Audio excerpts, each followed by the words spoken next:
Creative Critical Evaluation Question 1. How does your product use or challenge conventions, and how does it represent social groups or issues? Why genre was so important when planning my product? When beginning to look at this media product, the product I was creating and developing, I first thought about genre. As I continually watch and empathise with a large degree of the drama genre, specifically stories about relationships or characters placed into difficult environments, I was drawn to creating a product that was strictly a drama. I could have chosen to write and direct a horror opening or a comedy opening alongside many other genres, but the conventions of drama are the most fascinating to me, whether in film, theatre, literature, and so on.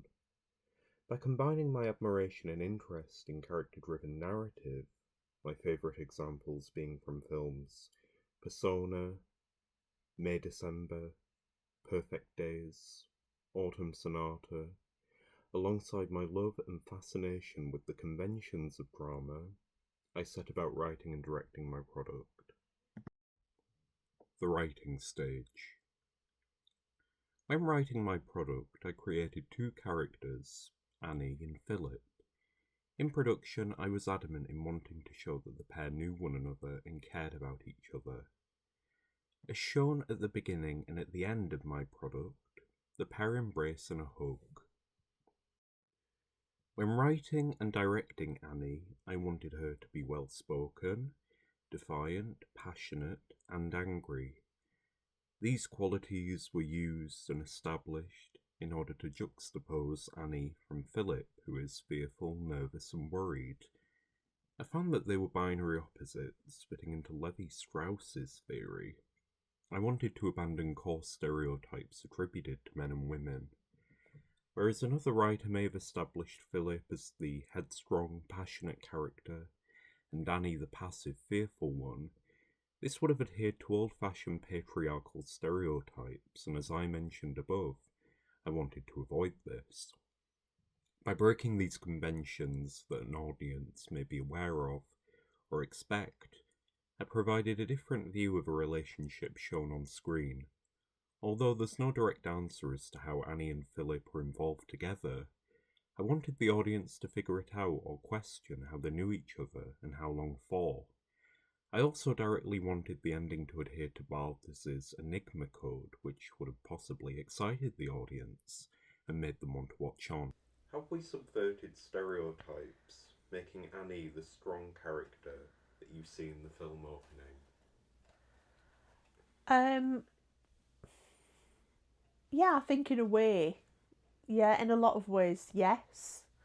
I certainly think the line when she says, "I would have done it myself if you hadn't agreed to do it." I certainly think that possibly that might shock the audience, because